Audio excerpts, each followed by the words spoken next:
Bismillahirrahmanirrahim. Alhamdulillah wassalatu wassalamu ala Rasulillah wa ala alihi wa sahbihi wa man wala. Insyaallah jemaah yang dirahmati Allah Subhanahu wa taala, kita akan meneruskan daripada mana kita berhenti di dalam kitab Bulughul Maram, yang mana kita masih berada di dalam babul miyah, berkenaan dengan bersuci, membicarakan tentang hukum ahkam yang bersangkut paut dengan air. Pada minggu yang lepas kita membicarakan berkenaan dengan hadis Nabi sallallahu alaihi wasallam apabila datang seorang Arab Badui dan kencing dalam masjid. Dan Nabi kita sallallahu alaihi wasallam memerintahkan satu baldi air dituangkan ke atas air kencingnya, dan kita membicarakan bahawasanya ini adalah daripada cara kita menghilangkan najis. Kalau sekiranya bumi yang najis berada di atasnya itu daripada tanah, yang mana kita mengatakan tanah ini dia adalah daripada salah satu asal dalam bersuci, dibolehkan yakni kita menggunakan tanah dalam tayamum sebagai misal, maka hukum tanah ini dia berbeza dengan selain daripada tanah. Kalau sekiranya najis berada di atas tanah dan kita menuangkan air ke atas najis tersebut dan dia bercampur dengan najis, dan najis itu masuk ke dalam tanah, maka di sini kita mengatakan apabila beberapa ketika tempat itu sudah menjadi suci, dengan syarat ainnya tidak ada, dengan syarat ainnya tidak ada. Ini dilakukan oleh Nabi kita sallallahu alaihi wasallam apabila Arab Badui datang ke dalam masjid dan dia kencing dalam masjid. Maka Nabi sallallahu alaihi wasallam memerintahkan satu bekas air itu dituangkan ke atas najis tersebut, dan beberapa ketika ia menjadi tempat yang suci. Hari ini kita membicarakan hadis ini, kita mengatakan hari ini kalau sekiranya seorang ini kencing ke dalam masjid dan dia kencing atas kapet yang kita ada pada hari ini, kita tidak boleh melakukan perkara yang sama. Kita tidak boleh melakukan perkara yang sama disebabkan situasi kita ini berbeza. Kalau sekiranya air kencing ada di atas kapet, kalau kita menuangkan air ke atasnya, ia akan menambahkan buruk yang di situasinya, sebab najis itu dia akan merebak. Jadi apa yang kita melakukan kalau sekiranya tanah ini ataupun bumi ini bukan yang daripada jenis tanah, maka diwajibkan ke atas kita untuk kita mengeluarkan najis itu daripada tempat itu. Selepas itu baru kita menuangkan air sedikit demi sedikit, sehinggalah kita menghilangkan tiga sifat, iaitu sifat rasa, sifat bau dan sifat warna. Apabila tiga sifat ini dapat dihilangkan, baru kita menghukumkan tempat itu sebagai tempat yang suci. Ini yang kita telah membicarakan pada minggu yang lepas, dan dalam kisah ini sebenarnya kisah yang panjang. Arab Badui datang ke dalam masjid dan dia kencing dalam masjid. Selepas itu dia berdoa kepada Allah Subhanahu wa taala, dia mengatakan, ya Allah, rahmatilah aku dengan Muhammad dan jangan rahmatilah selain daripada aku dengan Muhammad. Ini dikatakan oleh Arab Badui. Maka Nabi mengatakan, faqad dayya'ta wasi'a, kamu ini telah menyempitkan kebaikan, kamu telah menyempitkan yakni perkara yang luas, yakni rahmat Allah Subhanahu wa taala luas. Maka doakan kepada semua muslimin dan muslimat, jangan hanya mendoakan bagi diri kamu.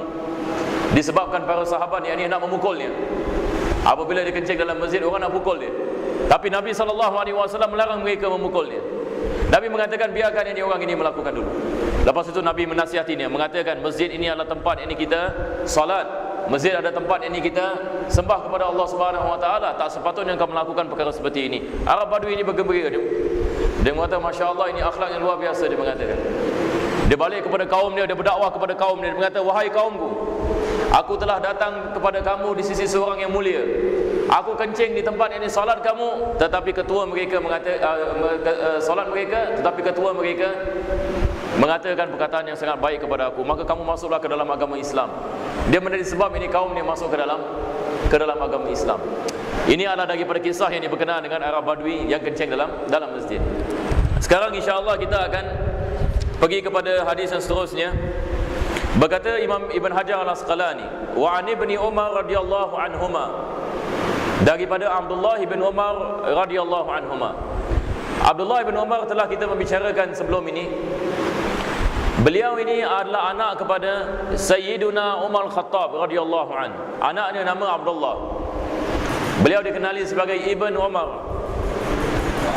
Dan beliau merupakan salah seorang daripada sahabat Nabi sallallahu alaihi wasallam yang telah sampai kepada darajat ijtihad. Kita ada beberapa sahabat Nabi yang sampai kepada darajat mujtahid. Salah seorang daripadanya adalah Abdullah bin Umar. Mereka ini terkenal kepada Al-Abadilah. Nama yang dikenali, mereka dikenali sebagai Al-Abadilah. Abdullah bin Umar, Abdullah bin Mas'ud, Abdullah bin Abbas dengan Abdullah bin Amr bin As. Maka ini empat Abdullah ini adalah ulama besar ini di kalangan para sahabat Nabi SAW, yang mana ramai daripada tabi'in mendapat manfaat daripada mereka. Dan Abdullah bin Umar, seperti mana kita mengetahui, beliau masih kecil apabila Nabi SAW hijrah ke Madinah. Maka beliau ini meriwayatkan hadis ini. Beliau mengatakan, qala Rasulullah sallallahu alaihi wasallam, telah bersabda Nabi Muhammad sallallahu alaihi wasallam, uhillat lana maitatani wa daman, telah dihalalkan bagi kita dua bangkai dan dua darah. Nabi sallallahu alaihi wasallam mengatakan dua jenis bangkai dan dua jenis darah dihalalkan bagi kita. Maksudnya kita boleh memakannya. Pada dasar kita mengatakan semua jenis bangkai najis. Semua jenis bangkai najis. Dan semua jenis darah pun najis. Semua bangkai najis, semua jenis darah dan najis. Tapi hadis ini memberikan pengecualian. Ada jenis-jenis bangkai yang tidak najis dan ada jenis darah yang tidak najis. Maka Nabi mengatakan fa'ammal maitatani, adapun dua jenis bangkai yang tidak najis, fal jaradu wal hut, belalang dan ikan. Itu sebab hari ini kita mengatakan belalang ini walaupun dia sudah mati, dia tidak najis. Kenapa? Sebab hadis Nabi SAW. Nabi mengatakan sedemikian, maka kita menghukumkan sedemikian. Kita mengatakan belalang ini adalah jenis binatang yang mana bangkainya suci. Begitu juga dengan ikan. Dan begitu juga dengan apa-apa yang tinggal dalam lautan. Di dalam hadis ini hanya membicarakan tentang belalang dengan ikan. Kita ada hadis yang sebelum ini, hadis yang pertama sekali dalam kitab Bulughul Maram.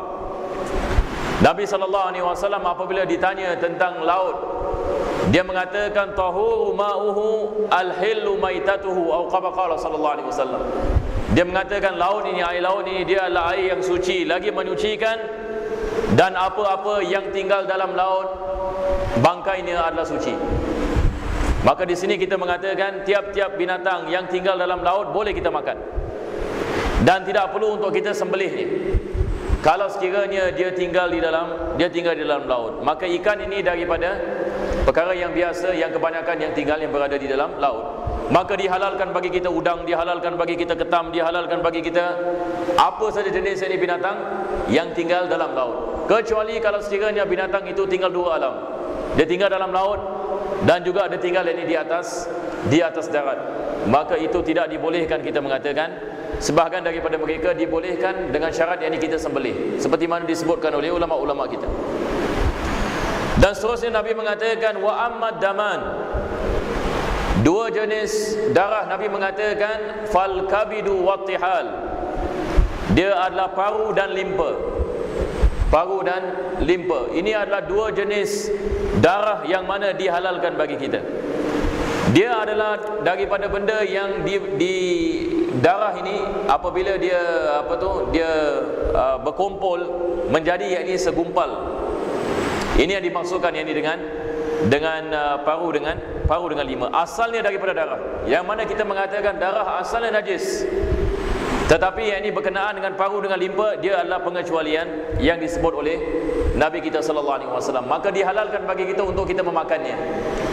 Jadi hari ini bila kita makan paru, bila kita makan hati misalan, ini semua adalah daripada darah.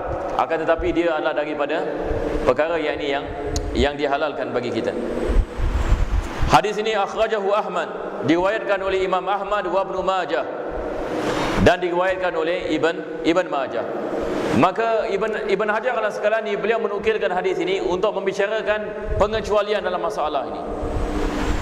Jadi sekali lagi kita mengatakan semua jenis bangkai adalah najis kecuali belalang, kecuali ikan ataupun apa-apa saja yang tinggal dalam lautan, dan begitu juga kecuali manusia yang mana disebut dalam riwayat yang lain. Seperti begitu juga disebut dalam Al-Quranul Karim. Apabila Allah Subhanahu wa taala mengatakan walaqad karramna bani Adam, sesungguhnya kami telah memuliakan anak Adam alaihi salam. Daripada kemuliaan yang Allah telah memberikan bagi anak Adam adalah kita ini tidak najis. Maksudnya manusia ini sama ada dia hidup ataupun dia meninggal dunia, dia sekali-kali tidak najis, walaupun dia kafir, walaupun dia tidak beriman kepada Allah Subhanahu wa taala, jasadnya suci. Hatta kalau dia meninggal dunia sekalipun, kita mengatakan jasadnya adalah suci. Ini adalah daripada kemuliaan Allah memberikan kepada manusia. Selain daripada tiga perkara ini, kita mengatakan semua adalah najis. Dan najis yang ini kita tidak boleh memakannya. Allah, kita pergi kepada hadis yang seterusnya. Hadis ini ada ulama kita yang ini mereka berbeza pendapat. Sebahagian daripada ulama kita mengatakan hadis dhaif, hadis yang lemah. Al-Imam Ibn Hajar ini tetap menukilkan hadis ini dalam bab ini. Ada sebabnya. Kadang-kadang hadis yang lemah ini, walaupun dia adalah hadis yang lemah, tetapi dibolehkan kalau sekiranya kita membicarakan yakni tentang, pertama sekali tentang fadail amal, tentang fadilat-fadilat amalan. Dan begitu juga kadang-kadang hadis ini lemah tetapi dikuatkan dengan hadis sahih yang lain. Maka kita akan lihat ulama kita yakni mereka menukilkan hadis dhaif dan mereka membicarakan ini tentang hadis dhaif disebabkan makna yang tersirat dalam hadis tersebut wujud pada hadis yang sahih. Ini adalah daripada sebab kita lihat kadang-kadang hatta dalam sahih dalam kitab Imam Tirmizi, Al-Imam Tirmizi yakni menukilkan hadis dhaif. Jadi kita menanyakan yakni kenapa yakni menukilkan hadis dhaif? Disebabkan ada isyarah yakni dalam hadis ini. Sama ada dalam segi maknanya ataupun ia membicarakan tentang kelebihan amal, tentang fadail amal. Jadi itu sebab kita orang Islam ini apabila kita mempelajari ilmu hadis, hendaklah kita memahami perkara ini. Bukan maksudnya hadis dhaif terus kita buang, tidak. Hadis dhaif ini dia lebih banyak daripada hadis yang sahih. Dan ulama-ulama kita apabila mereka berhadapan dengan hadis yang lemah, maka mereka membicarakan tentang syarat-syaratnya, mereka membicarakan tentang maknanya dan sebagainya. Mereka tidak buang yang ini begitu sahaja. Sebab ada kemungkinan hadis yang lemah ini adalah hadis yang sahih. Segala-galanya balik kepada ijtihad ini ulama.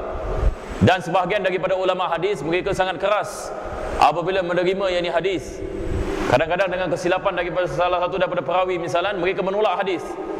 Mereka menghukumkan hadis sebagai hadis yang lemah. Dan ada perbezaan ini di antara ulama, sama ada hadis ini lemah ataupun tidak lemah, ataupun hasan ataupun sahih. Jadi kita nak kena lihat dengan menyeluruh. Kita tidak boleh terus ini mengatakan hadis dhaif semua tak boleh pakai. Tidak boleh ini.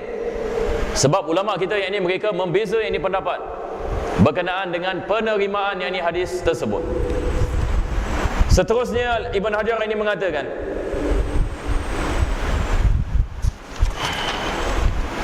wa an Abi Hurairah radhiyallahu anhu qala, daripada Abu Hurairah radhiyallahu anhu beliau mengatakan, qala Rasulullah sallallahu alaihi wasallam, bahwasanya Nabi sallallahu alaihi wasallam bersabda, idza waqa'a dzubabu fi syarabi ahadikum falyarmishu, apabila seekor lalat masuk ke dalam minuman seseorang daripada kamu, maka hendaklah dia menenggelamkannya. Falyarmisu thumma liyanza'hu, lepas itu keluarkan lalat itu. Fa inna fi ahadi janahaihi da'an wa fil akhari shifaan, sebab di salah satu daripada kepaknya ada penyakit dan daripada kepak yang lain, di kepak yang lain ada obatnya. Akhrajahul Bukhari, hadis ini diriwayatkan oleh Al-Imam Bukhari wa Abu Daud wa zada wa innahu yattaqi bi janahihi alladhi fihi da.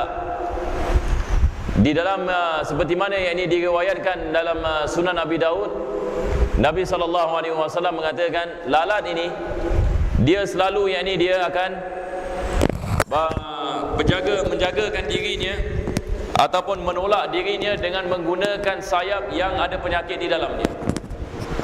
Maksudnya salah satu daripada sayap yang ada penyakit ini dia digunakan untuk dia punya protection. Jadi kalau bila dia jatuh, dia akan jatuh yang ini sayap yang ada penyakit ini.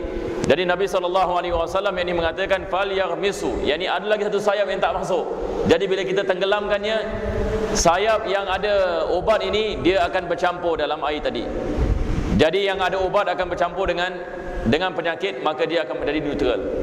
Jadi minuman itu boleh yakni diminum, dan kita tidak menghukumkan minuman itu sebagai minuman yang najis. Sebelum kita membicarakan tentang hadis ini, pertama sekali kita mengatakan ini adalah mukjizat Nabi sallallahu alaihi wasallam.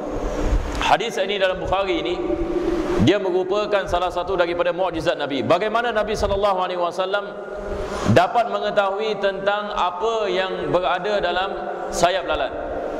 Bagaimana Nabi boleh mengatakan salah satu daripada sayapnya ada penyakit dan sayap yang lain yang ada obatnya. Bagaimana Nabi kita sallallahu alaihi wasallam mengetahuinya? Maka ini kita mengatakan dia adalah mukjizat. Sedangkan Nabi sallallahu alaihi wasallam ummi, dia tidak pernah belajar, dia tidak pernah membaca dan sebagainya. Akan tetapi Allah Subhanahu wa taala memberikan wahyu kepada Nabi sallallahu alaihi wasallam sehingga kan Nabi dapat mengetahui apa yang berlaku dalam badan lalat. Hari ini saintis mengatakan perkara yang sama. Apa yang dikatakan oleh Nabi sallallahu alaihi wasallam hari ini sampai hari ini yang mereka mengatakan itu adalah perkara yang benar. Maka kita mengatakan ini adalah daripada perkara yang sangat luar biasa. Jadi apabila kita lihat masalah ini, cuba bayangkan kalau kita ada air, misalnya air, gelas air, lalat ini masuk ke dalam. Kalau sekiranya lalat itu mati di dalam air, kita tidak menghukumkan air itu air najis, walaupun kita mengatakan bangkai lalat adalah najis. Bangkai lalat adalah najis, sebab kita mengatakan semua jenis bangkai najis. Sama ada binatang yang kita boleh makan ataupun binatang yang kita tidak boleh makan. Bagi binatang yang kita boleh makan, yakni kalau sekiranya kita sembelih baru kita mengatakan dia halal dan sebagainya. Bagi binatang yang kita tidak boleh makan, kalau sekiranya dia mati terus kita menghukumkannya sebagai najis. Jadi lalat adalah najis, begitu juga dengan nyamuk, begitu juga dengan cicak, begitu juga dengan tikus. Kalau dia mati, kalau dia dibangkai, kita mengatakan dia najis. Akan tetapi ini pengecualian. Walaupun kita mengatakan lalat ini dia adalah benda yang najis kalau sekiranya dia mati bangkai, akan tetapi Nabi sallallahu alaihi wasallam dia mengatakan kepada kita tidak ada masalah kalau sekiranya kita nak meminum kembali air yang dimasuk lalat tadi. Ini menunjukkan bahawasanya ia tidak najis. Kalau sekiranya ia najis, diharamkan kita minum air. Kalau sekiranya ia najis, tidak dibolehkan bagi kita untuk kita meminum airnya.